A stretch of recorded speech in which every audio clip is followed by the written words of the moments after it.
guys, welcome back to my channel.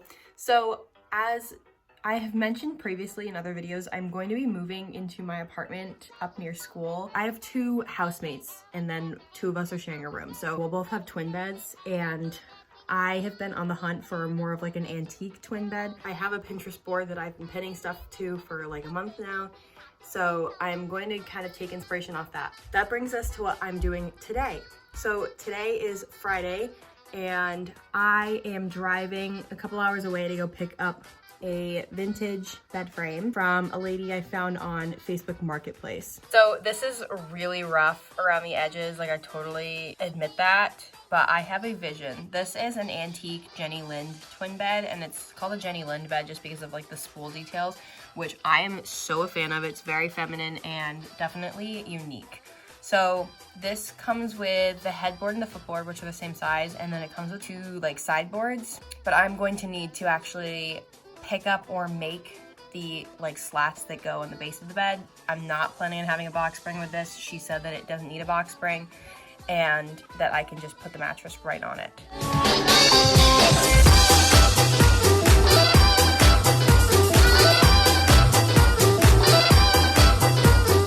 Okay, so I just got here. It was like a 2-hour and 20-minute drive. I think she's not home actually, but I'm gonna just pick it up. It's pretty though. So this is it. So you can see it's been like painted white, like over teal, which is interesting, but it's heavy. There's a couple cracks. You can see the wood beneath it. And these are the side slats. So you can see one of them hasn't been painted. So that's something I'll have to decide if I am willing to strip the paint on or not. But yeah, I guess let's load this in the car.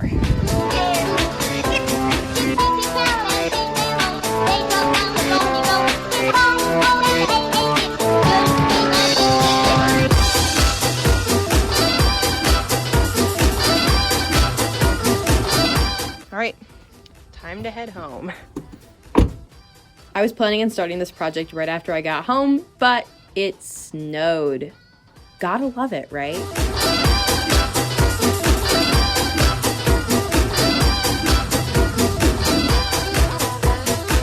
After evaluating the frame, I kind of realized that it was gonna be way too difficult to try to strip the spindles, and I didn't want to break them. There was teal paint, but there was also black paint underneath that, and then someone had put a primer over it. It was just way too thick.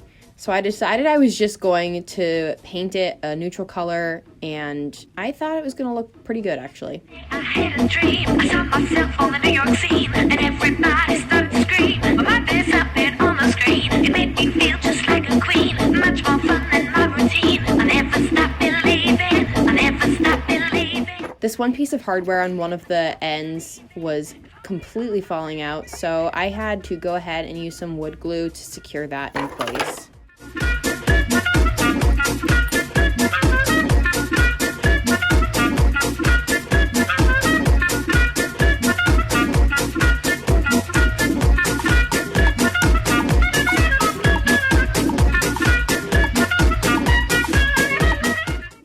Next, I unscrewed these metal brackets, which I think were supposed to hold a box spring, and I went ahead and sanded the entire bed, removing as much paint as I possibly could. I first used a power sander, and then I went in and touched up where I couldn't use that with just normal, I think it was 60 grit sandpaper.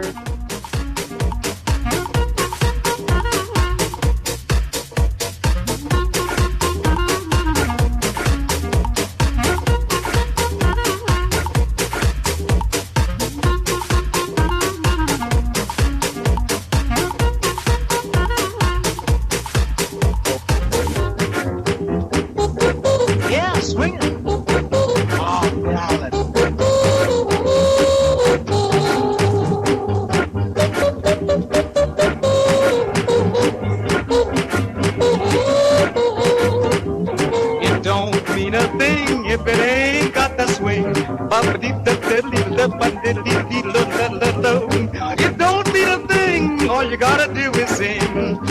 The frame was designed for 8 bottom slats, so I went to Home Depot and got a bunch of 1x3s, marked them to size, and then cut the curved ends with a jigsaw. Give it everything you got. It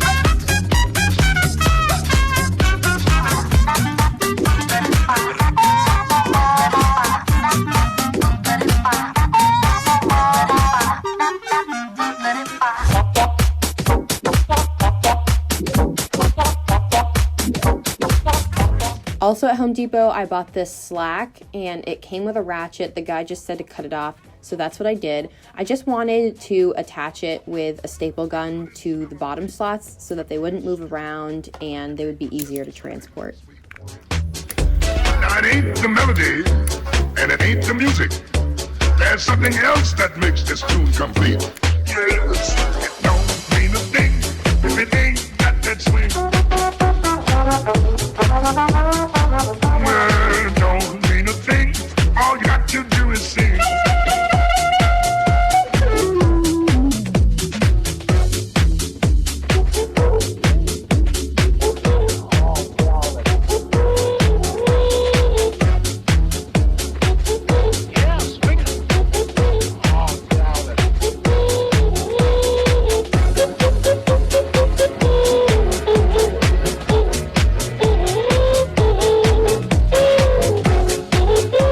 I had some extra paint downstairs from painting my room a couple years ago. This is Bare Looking Glass, and it's a paint and primer in one, which is one of the reasons why I just decided to do this.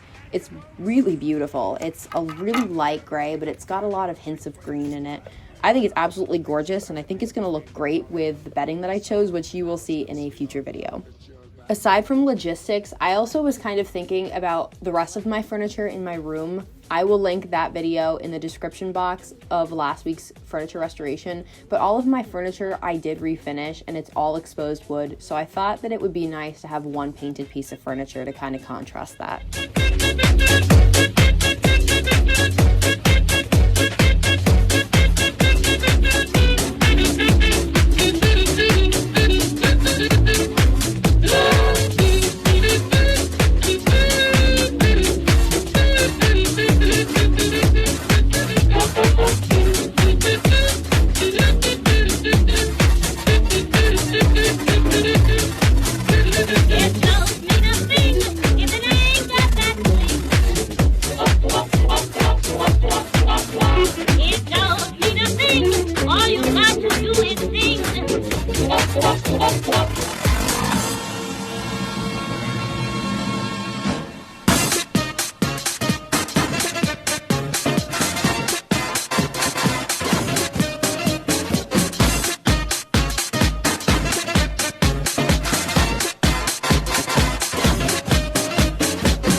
My final project was refinishing this nightstand. I've actually been using it for the past couple of years, but I really just wanted to refresh it by putting a new coat of stain on it.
I had planned on doing the same combination of stains that I had done for my previous projects, which was a walnut and a colonial maple stain.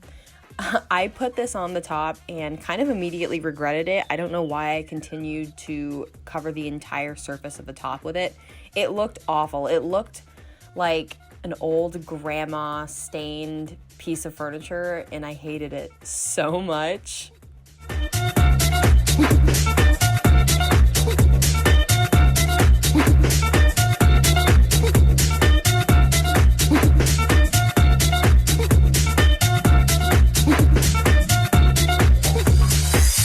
I put a second coat on to see if I could make it work, which honestly ended up backfiring because I spent the next like 5 days trying to sand the stain off, and the power sander was not working at all. It was just getting stuck on it. The stain hadn't dried properly, even though I had given it a while. I basically tried like every method imaginable. I used metal scraper, I used baking soda and lemon juice, I used like everything. It just was not coming off. It was at this point where I almost just decided to give up, but I powered through despite the amount of sandpaper I had amassed during this process.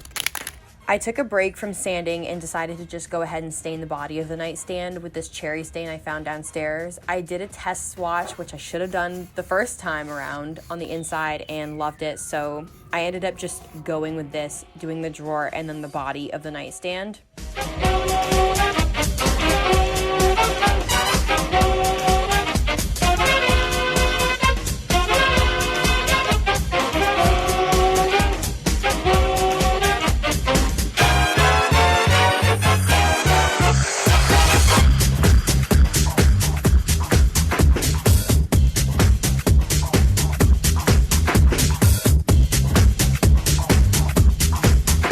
I did try a coat of the cherry on top, and it still did not look right. I hated how it looked, so that was another layer of stain that I was going to have to eventually take off and figure out what to do with it.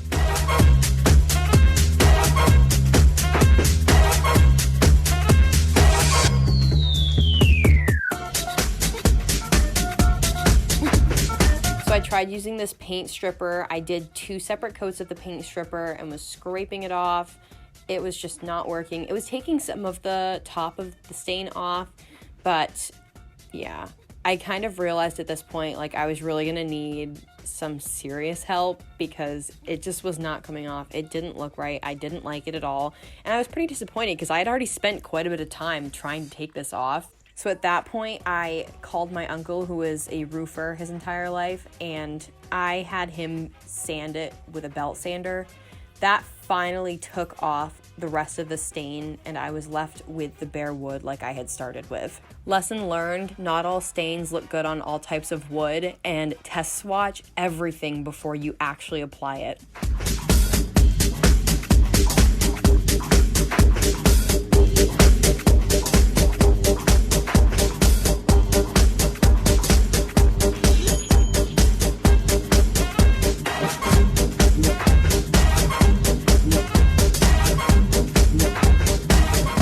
Take it nice and slow. Jump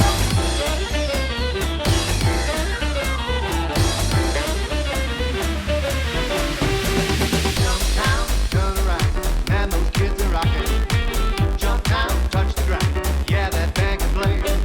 Jump down, it's all around, dig those hoopers hopping. Jump down, what's that sound? Swing all night and dang, dang, dang, dang, dang.